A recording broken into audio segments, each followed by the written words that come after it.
बड़े लोग बड़ा ससुराल। जहां आजकल के लोग अपने परिवार के साथ सिंगल रहना चाहते हैं, वहीं इंदु का परिवार साथ साथ रहने में विश्वास करता है।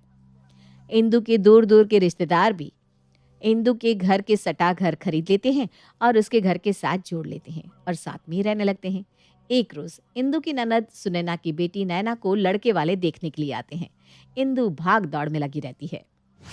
अरे पंकज, मिठाई किसने लाई? बिल्कुल अच्छी नहीं है। क्या ये खिलाएंगे लड़के वाले को? क्या इज्जत रहेगी हमारी? मैं नहीं लेकर आया, फूफा जी लेकर आए होंगे। अरे मैं नहीं लेकर आया, आपकी प्यारी ननद लाई होगी। मैं नहीं लेकर आई भाभी, कहीं इनके भाई का लड़का तो नहीं लेकर आया। अरे रहने दो, जो भी लाया है मैं जाकर फिर से ले आती हूँ, लेकिन इतनी बर्बादी अच्छी नहीं है। मम्मी, यहाँ कुछ भी बर्बाद होने से रहा, इतना बड़ा परिवार है, कोई ना कोई तो खा ही लेगा ना। इंदु बाजार से खुद ही मिठाई लेकर आती है।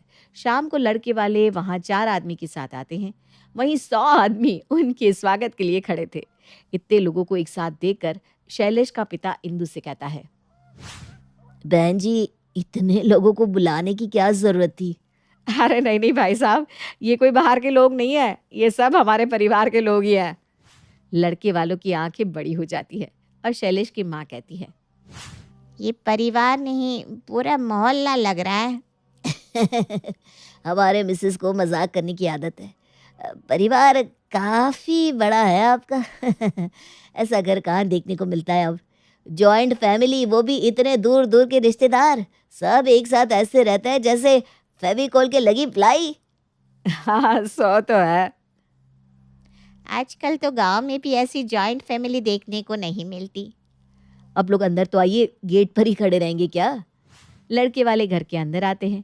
तभी नैना का छोटा मामा कहता है, हमारी भांजी तो लाखों में नहीं करोड़ों में एक है।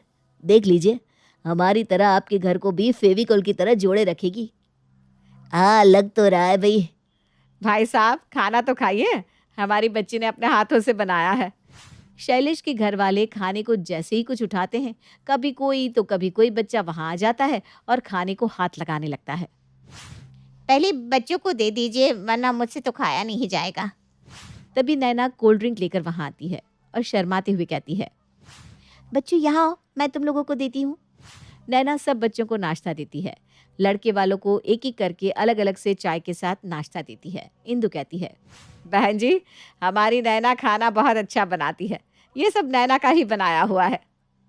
इतने लोगों का खाना आपके घर में कैसे बनता है? खाने का क्या है, सब मिलकर बना लेते हैं। मेरी चाची की बहू के भाई का साला बहुत अच्छा खाना बनाता है। नैना की शादी में मैं तो उसे ही बुलाऊंगा। नैना ने उसी से ट्रेनिंग ली है। आप लोगों के दूर के रिश्ते भी ऐसा लगता है कि बहुत नज़दीक के हैं। मुझे नैना के साथ साथ फेविकॉल से चिपकी हुई उसकी फैमिली बहुत भागी है। मैं अपने शैलेश की शादी इसी घर में करूंगा। बारातियों का स्वागत हम पान पराग से करेंगे।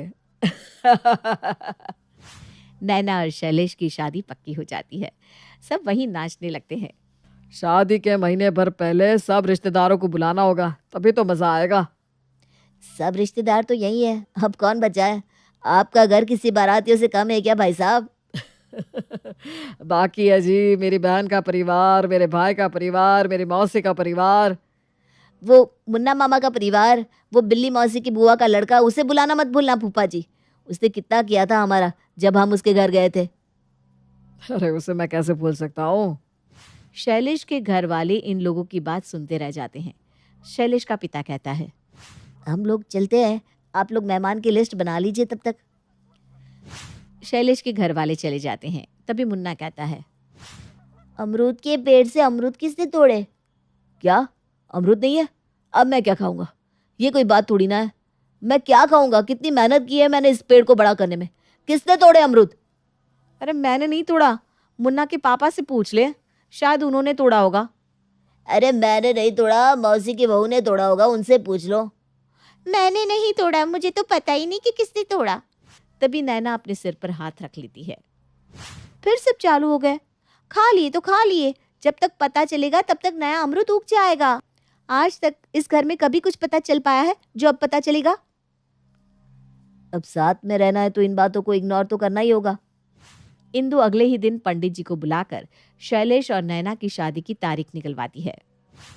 अच्छा, तो इस परिवार में अब एक और आदमी जुड़ने वाला है। कुछ दिनों बाद आपके परिवार को एक धर्मशाला घोषित कर देंगे भाई। अच्छा, तो इसमें दिक्कत क्या है? कम से कम हम लोग किसी और की तरह तो नहीं है। एक साथ तो रहते हैं, लोगों की तरह घर के टुकड़े-टुकड़े तो नहीं करते। मैं तो मजाक कर रहा था बहन जी, मेरा मतलब है एक और आदमी आपके परिवार में आ जाएगा। परिवार में एक आदमी बढ़ जाएगा, लेकिन शैलेश जी हमारे साथ नहीं रहेंगे। उल्टा नैना उनके यहाँ चली जाएगी। जी जी जी जी, अगले महीने की 15 तारीख विवाह के लिए बहुत शुभ है। पंडित जी का मुंह मीठा करवाओ। और देखो, सब कान खोल के सुन लो। हर रोज रात को सब 1 घंटा वक्त निकालकर शादी की तैयारी और पैकिंग में मदद करेंगे। मम्मी जी, चाची जी की बहू के भाई के साले को अभी से बुला लेते हैं। खाना बनाने में हमारी मदद हो जाएगी। शादी की तैयारी और इतने लोगों का खाना थोड़ा मुश्किल है ना। हाँ हाँ, उसे बुला लेती हूँ, लेकिन शादी के घर में उसे बुलाकर काम थोड़ी ना करवाना है। पंडित चला जाता है और पूरे घर में शादी की तैयारियां शुरू हो जाती है। इसी तरह दिन बीतने लगते हैं। एक रोज मुन्ना बाथरूम करने जाता है और बाथरूम में पानी नहीं आता। अब बाहर कैसे जाऊं? नल में तो पानी नहीं आ रहा। आवाज लगाता हूँ, कोई तो सुन ही लेगा। पानी खत्म हो गया है, कोई सुन रहा है क्या? पानी खत्म होने का नाम सुनते ही सुधा के कान खड़े हो जाते हैं और वो आगे कुछ सुने बिना ही कहती है, नल किसने खुला छोड़ दिया? पानी सारा खत्म हो गया। मैंने तो नहीं किया। जीजू की मम्मी से पूछो ना, वो गई थी छत पर। अरे मैंने नहीं किया, वंदना से पूछो, उसने किया होगा। मैंने नहीं किया, उमा के छोरे से पूछो। बाथरूम में बैठा मुन्ना अपने सर पर हाथ रख के कहता है, कैसा घर है? मुझे बाथरूम में सुनने को कोई नहीं आ रहा, लेकिन सबको पानी की चिंता है। किसने नल खोला? मैं बैठा हूँ, उसकी किसी को फिक्र नहीं है। अब क्या ऐसे ही बाहर जाऊं? मुन्ना जैसे तैसे बाथरूम से बाहर आता है। इधर नैना की माँ सुनैना इंदु से कहती है, मैं कह रही थी भाभी, शादी का घर है, कुछ ही दिनों में बाकी रिश्तेदार भी आ जाएंगे।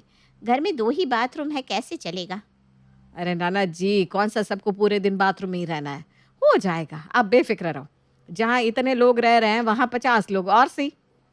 अरे नहीं नहीं, ऐसे नहीं चलेगा।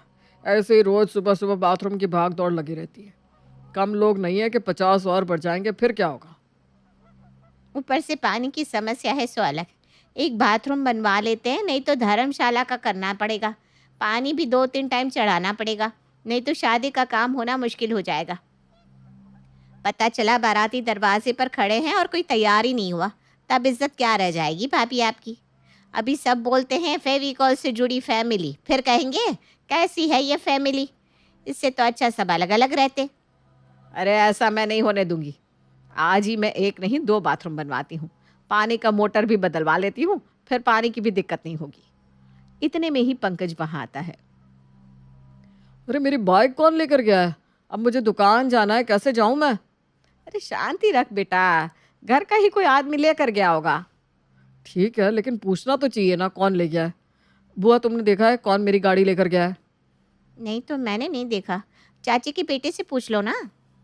मैंने नहीं देखा, मुन्ना से पूछ लो। मुन्ना की याद तब नहीं है आई जब मुन्ना बाथरूम से पानी के लिए आवाज दे रहा था। अरे अब तो मोटर बदल रहा है ना। अच्छा ये बता, बाइक देखिए क्या? नहीं मैंने तो नहीं देखी, मम्मी से पूछ लो। अरे मैंने नहीं देखी, सासू माँ से पूछ लो। मैं पैदल ही जा रहा हूँ। मजाल है कि किसी सवाल का जवाब मिल जाए इस घर में। पूछते पूछते पूरा दिन निकल जाएगा। पंकज दुकान चला जाता है। अगले दिन सुबह एक तरफ मोटर बदलने का काम शुरू हो जाता है, दूसरी तरफ बाथरूम बनाने का। सब जल्दी जल्दी बाथरूम हो आओ, फिर पानी खत्म हो जाएगा तो अभी चढ़ा भी नहीं सकेंगे। सुनते ही सब भाग दौड़ करने लगते हैं। पंकज बाथरूम की ओर भागता है। मैं चला जाता हूँ, मुझे दुकान खोलना है, फिर सब जाते रहना। मुझे जाने दो भैया, मुझे आज शैलेश को मिलने जाना है, फिर मुझे अपना लहंगा भी तो लेने जाना है वहाँ से।